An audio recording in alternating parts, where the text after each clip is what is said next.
প্রকৃতির প্রতিটি প্রাণীরই বেঁচে থাকার নিজস্ব এক কৌশল রয়েছে। কেউ শক্তিতে, কেউ গতি দিয়ে, কেউ বা বুদ্ধি ও সংগঠন দিয়ে শত্রুকে মোকাবেলা করে। কিন্তু আর্কটিক অঞ্চলের প্রাণীকুলের মধ্যে যে প্রাণীটি এই কৌশলকে সামাজিক ঐক্যের পর্যায়ে নিয়ে গেছে সে হল রেইনডিয়ার।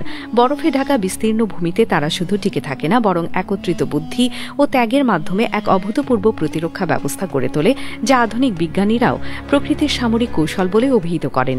রেইনডিয়ারদের এই প্রতিরক্ষামূলক আচরণ বিশেষভাবে দেখা যায় যখন তারা নেকড়ে, শিয়াল বা অন্যান্য শিকারীর আক্রমণের মুখে পড়ে। সাধারণত শিকারী একক লক্ষ্য বেছে নিয়ে আক্রমণ করে দুর্বল বা শিশু রেইনডিয়ারদের, কিন্তু রেইনডিয়ারদের গোষ্ঠী কখনো একে একে পালায় না, বরং তারা মুহূর্তের মধ্যে এক জটিল ও সংগঠিত বৃত্ত তৈরি করে, যাকে বলা যায় সার্কুলার ডিফেন্স ফরমেশন।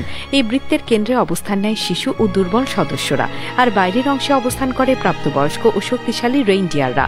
বাইরের সারিতে থাকা এরা ক্রমাগত ঘূর্ণন তৈরি করে দৌড়ে দৌড়ে তারা বৃত্তাকারে ঘুরে শিকারীকে বিভ্রান্ত করে ফেলে। ফলে শিকারীর জন্য একক লক্ষ্য নির্ধারণ করা প্রায় অসম্ভব হয়ে যায়। তার চোখের সামনে তখন শুধুই দৌড়ে চলা শত শত পা ও লেজের মায়াবী ঘূর্ণি।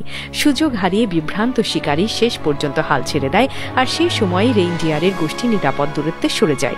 বিশেষজ্ঞদের মতে এই কৌশল প্রকৃতির এক অসাধারণ উদাহরণ, যেখানে গোষ্ঠীর স্বার্থ ব্যক্তিগত নিরাপত্তার ঊর্ধ্বে। বাইরের সারির শক্তিশালী সদস্যরা জানে তারা সবচেয়ে বেশি ঝুঁকিতে, তবুও তারা ইচ্ছাকৃতভাবে বিপদের সামনে দাঁড়ায় যাতে বাকি গোষ্ঠী, বিশেষত নবজাতক ও বৃদ্ধ সদস্যরা বেঁচে থাকতে পারে। এটি সামাজিক ত্যাগের এক অনন্য দৃষ্টান্ত, যা মানুষের সামরিক ও সমাজবিজ্ঞান গবেষণাতেও বারবার উদ্ধৃত হয়েছে। ইতিহাসবিদরা বলেন রেইনডিয়ারদের এই শৃঙ্খলা তাদের আর্কটিক জীবনের কঠোর বাস্তবতা থেকে এসেছে। বরফের রাজ্যে টিকে থাকা মানে প্রতিদিনই মৃত্যু ও জীবনের মাঝখানে হাঁটা, তাই তারা শিখেছে একত্রে থাকা মানে বেঁচে থাকা।